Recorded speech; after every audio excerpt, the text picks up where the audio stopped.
ستارہ جہانگیر کے کہنے پہ کبھی زبیر سے سونے کے بڑے بڑے سیٹ بنوانے کی فرمائش کرتی ہے تو کبھی ویسے ہی بہت سے پیسے مانگنے کی فرمائشیں کرتی رہتی ہے۔ اب تو جہانگیر بھی سوچ چکا ہے کہ ستارہ کے ساتھ تھوڑی سختی کرے گا اور زینت کی طرح ہی شاید اسے لائن پہ لے آئے گا۔ وہ ستارہ کو صاف ہی سنا دیتا ہے کہ یہ جو پیسے میں کما کے لاتا ہوں نا، اس کے لیے مجھے سارا دن محنت کرنی پڑتی ہے، میری خون پسینے کی کمائی ہے، تمہاری فرمائشیں پوری کرنے کے لیے نہیں کماتا ہوں۔ اور یہ جو روز روز کے باہر کے کھانے منگاتی ہو نا، یہ بھی اب ختم کرو۔ باہر کے کھانے کھا کھا کے میرا تو اپنا پیٹ خراب ہو چکا ہے، کپڑے الگ میلے کچیلے ہوتے ہیں۔ سب گھر والوں کے سامنے زینت کے اوپر سختی کر کے اسے ڈانٹ ڈپٹ کے اپنی ماں بہنوں کو خوش کرنے کی کوشش کر رہا ہوتا ہے کہ اب سے کھانا گھر میں ہی پکے گا اور تم ہی پکاؤ گی اور سب سے پہلے لا کے میری ماں کو دو گی۔ سدرا تو دل ہی دل میں بڑی خوش ہو رہی ہوتی ہے کہ بالآخر ستارہ بیگم کے بھی نئی نویلی دلہنوں والے ناز نخرے ختم ہوئے اور ان کو بھی زینت بھابھی کی طرح کام پہ لگا دیا زبیر بھائی نے۔ لیکن زبیر کو کیا پتا کہ ستارہ تو پہلے ہی اس سے شدید نفرت کرنے لگی ہے۔ اب ماں بہنوں کی باتوں میں آ کے جو مزید روب جھاڑے گا تو ستارہ نے جو پلان کچھ دن بعد کا کر رکھا تھا وہ ابھی کے ابھی مکمل کر دے گی۔ وہ تو چھت پہ جا کے جہانگیر سے ہمدردیاں بٹورتی ہے اور کہہ دیتی ہے کہ میرا تو خون کھولنے لگ گیا ہے اور ان لوگوں کو مزہ چکھانے کا وقت آ ہی گیا ہے۔ مجھے تو یہ زبیر صاحب پہلے ہی ایک آنکھ نہیں بھاتے اور اوپر سے اپنی ماں بہن کے سامنے زیادہ روب جھاڑ کے شوہر بننے کا شوق پورا کر رہے ہیں۔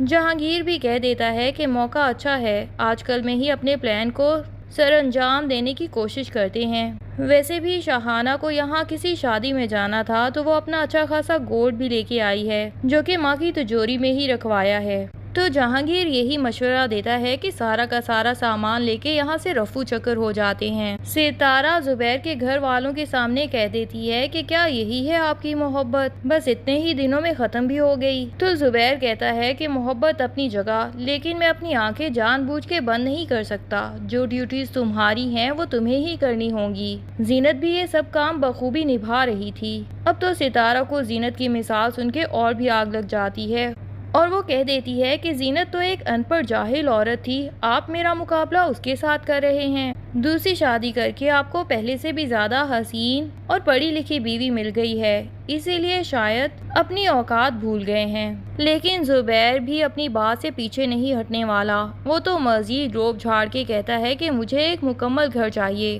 صبح سے میرے کپڑے استری ملیں اور ہر وقت کا کھانا گھر کا ہی ملے، اور پھر کمرے کی حالت بھی جو ہمیشہ گندی کر رکھی ہوتی ہے اس کو بھی سدھار لو۔ ماں اور بہنیں تو مزید زبیر کی ہاں میں ہاں ملاتی ہیں۔ آج تو ان لوگوں کی خوشی کی انتہا نہیں ہوتی کہ زبیر نے بالآخر ستارہ پہ بھی تھوڑا روب جھاڑا ہے۔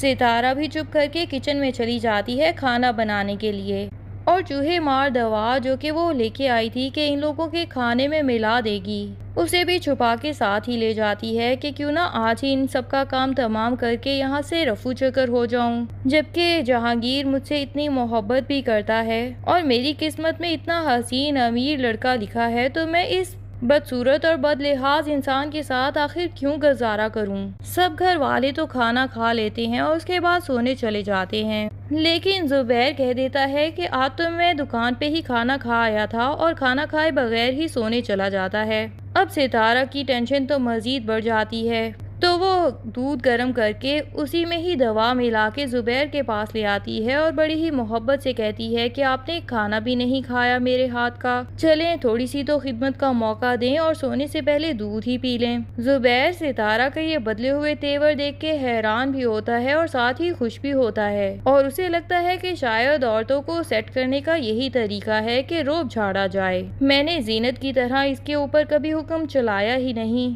دیکھا ایک ہی ڈانٹ سے کیسے سیدھی ہو گئی۔ وہ بڑی محبت سے اس سے دودھ کا گلاس لے کے پی جاتا ہے اور ستارہ اس کے بعد خوش ہو جاتی ہے۔ فوراً سے جہانگیر کو کال ملاتی ہے اور اسے کہتی ہے کہ سب کے سب اب سو چکے ہیں۔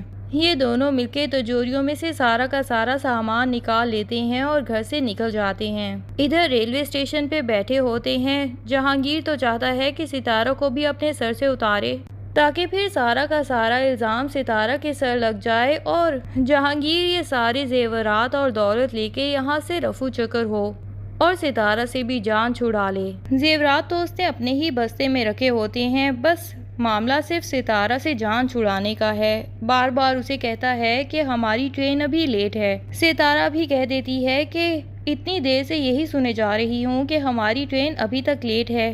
کبھی تو اسے کہتی ہے کہ جا کے ٹرین کا پتہ کرو کہ کب تک آئے گی، لیکن اسے بھی جہانگیر پہ پورا بھروسہ تو نہیں، اسی وجہ سے اسے روک دیتی ہے کہ نہیں، میرے ساتھ ہی رہو، اکٹھے ہی جائیں گے۔ جہانگیر اسے تسلی دیتا ہے کہ گھبراؤ مت، میں ہوں نا تمہارے ساتھ۔ دوسری طرف زینت، جسے ڈاکٹر نے اپنے کلینک پہ بلایا تھا اور ساری کی ساری بات اس سے کلیئر کی تھی کہ وہ آدمی آخر کون تھا جو تمہیں دھمکا رہا تھا۔ زینت، جو کہ پہلے ہی اس کی دھمکیوں سے تنگ آ چکی تھی، وہ تو ڈاکٹر کے سامنے ہی کھل کے ساری کی ساری اس کی اصلیت بتا دیتی ہے کہ میرے شوہر کا دوست ہے اور بہت عرصے سے میرے اوپر بری نظر رکھی تھی۔ اب بچی کی طبیعت کا معاملہ تھا، اسی لیے اس سے 2-2.5 لاکھ میں نے ادھار مانگے اور اس نے یہی کہا تھا کہ وہ پیسے 2 سال میں آہستہ آہستہ کر کے لوٹانے ہوں گے، اسی کے لیے کاغذات پہ دستخط بھی کروائے۔ میں تو پڑھنا لکھنا جانتی ہی نہیں، مجھے نہیں معلوم تھا کہ اسی مہینے کی 10 تاریخ کو اسے پیسے واپس دینے ہیں۔ اب وہ دھمکیوں پہ اتر آیا ہے اور ہمارے گھر کے باہر آ جاتا ہے اور فضول میں مجھ سے الٹی سیدھی فرمائشیں کرتا ہے۔ میں تو اپنی بیٹیوں کو پڑھا لکھا کے بہت اچھی تربیت کرنا چاہتی تھی، مجھے کیا معلوم تھا کہ زندگی اتنی تنگ کر دے گی کہ انہیں 2 وقت کا کھانا بھی مشکل دے پاؤں گی۔ ڈاکٹر کو تو زینت ویسے ہی کافی اچھی لگتی ہے اور وہ اسے تسلی دیتی ہے کہ اس طرح کے لوگوں سے گھبرانے کی بالکل ضرورت نہیں، تم اس سے ڈٹ کے مقابلہ کرو، وہ تمہارا کچھ بھی نہیں بگاڑ سکتا۔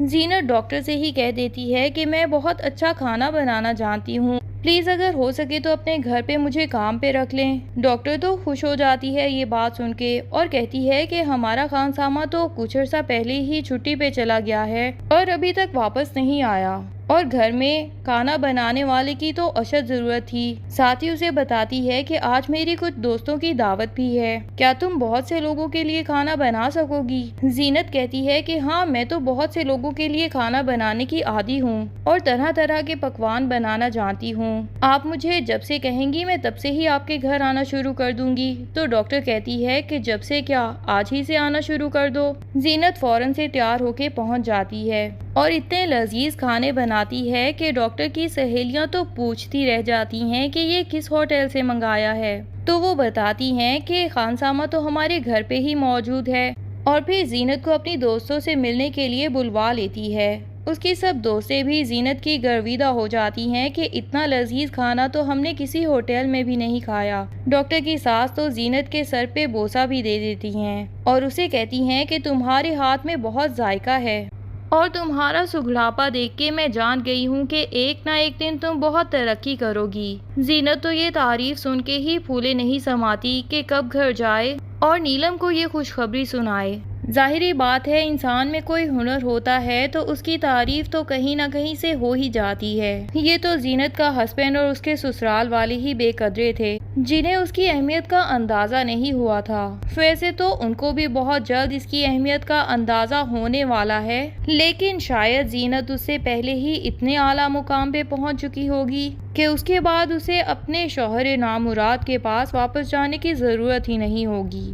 اب اسلم کو اس کے پیسے بھی واپس دے دیے جائیں گے اور یقیناً ملک صاحب، جو کہ نیلم کو اتنے عرصے سے جانتے ہیں اور ان کی بیٹی نے تو نیلم کی وجہ سے ہی زندگی کی طرف واپس آنا شروع کیا ہے، وہ یقیناً اسلم کو بہت اچھا سبق بھی بہت جلد سکھانے والے ہیں۔ لیکن کیا سزا ملنے والی ہے اسلم کو، یہ ہم آنے والی کچھ ایپیسوڈز میں دیکھیں گے۔ فی الحال تو ستارہ اور جہانگیر کی اصلیت ایک دوسرے کے سامنے آ جائے گی اور ان کو پولیس کیسے پکڑ لے گی، یہ سب جاننے کے لیے ڈرامے کی اگلی ایپیسوڈز کا انتظار کیجیے۔ تب تک کے لیے اللہ حافظ۔ ویڈیو پسند آئے تو لائک اینڈ کمنٹ ضرور کر دیں اور چینل کو سبسکرائب کرنا نہ بھولیے۔ Thank you.